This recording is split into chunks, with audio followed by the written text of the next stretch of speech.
大家好，煮速冻饺子的时候不要直接下锅，今天教你正确的做法，煮出来的饺子和现包的一样好吃。很多人煮速冻饺子的时候经常会破皮，和那种现包的不一样，不是很好煮，煮出来的口感也不好，那是因为你下锅的时机不对。其实煮速冻饺子也是有技巧的，一起来看看是怎么做的吧。首先我们在挑选速冻饺子的时候也是有讲究的，新鲜的速冻饺子不会接触到过多的水分，因此表面的冰霜也不会很多。如果速冻饺子冰霜太多，有的已经结成冰块，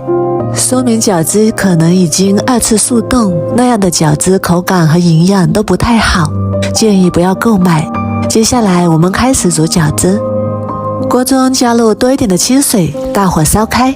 我们在煮速冻饺子的时候，最好加入1小勺盐。加盐之后，水的沸点就会提高，这样水就不会过度的沸腾。饺子下锅之后不会受到沸水的冲击，可以尽量的避免破皮，并且加入食盐之后，饺子能够更快的吸收水分，这样煮出来的饺子更好吃。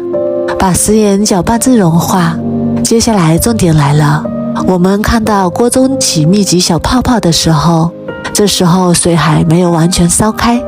像这样似开未开的时候，我们就可以下入冻饺了。煮速冻饺子一定要温水下锅，因为速冻饺子的温度比较低，如果开水之后下锅，饺子容易热胀冷缩，煮出来的饺子就会破皮。温水下锅还可以避免饺子快速膨胀，同时也可以能够更好的让饺子慢慢解冻，并且温水下锅，锅内的水温不容易沸腾，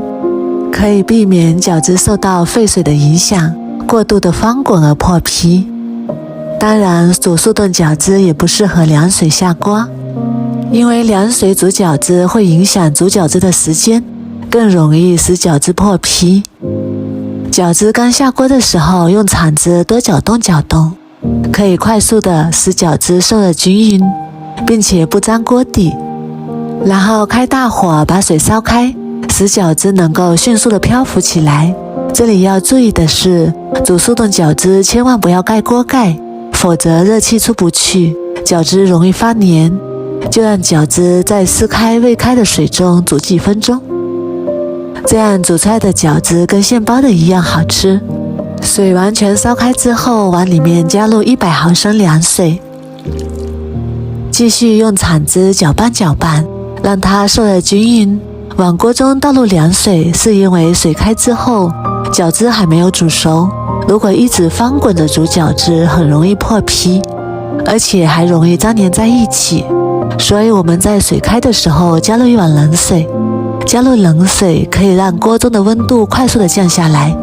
这样煮出来的饺子不容易破皮，而且更加的劲道好吃。第2次水烧开之后，再加入1碗冷水。煮速冻饺子我们可以反复加3到4次水，这样煮出来的饺子会更加的软嫩鲜香，并且煮出来的饺子个个圆滚滚的，一个也不破皮。在等待水开的过程中，我们可以准备自己喜欢吃的汤料，大碗中加入1把虾皮、1把紫菜、一点点香菜、1勺香醋、1勺生抽、1勺小磨香油，先放一旁备用。现在我们的饺子已经第4次烧开了，完全漂浮在水面，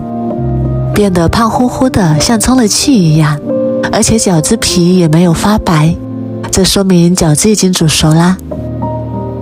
这时候我们先舀1勺热的饺子汤，倒入调料的碗中。紫菜和虾皮不需要煮，烫一烫就已经熟透了，而且营养也被保留，这样营养更加丰富。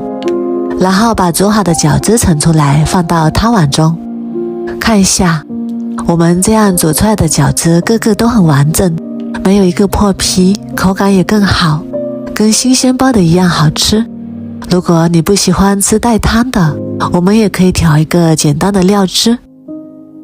碗中加入多一点的生抽，再根据个人口味加入香醋，喜欢吃辣的，再加一勺辣椒酱，搅拌均匀，好吃的酱料就做好啦。然后把煮熟的饺子捞出来，装入碗中。我们这样煮出来的饺子，不管是带汤还是蘸着料汁，都非常的好吃又方便，不用担心它会发黏会破皮。如果你也喜欢，赶紧收藏起来试试吧。我每天都会更新不一样的美食视频，喜欢我的视频就关注我吧，谢谢您的支持。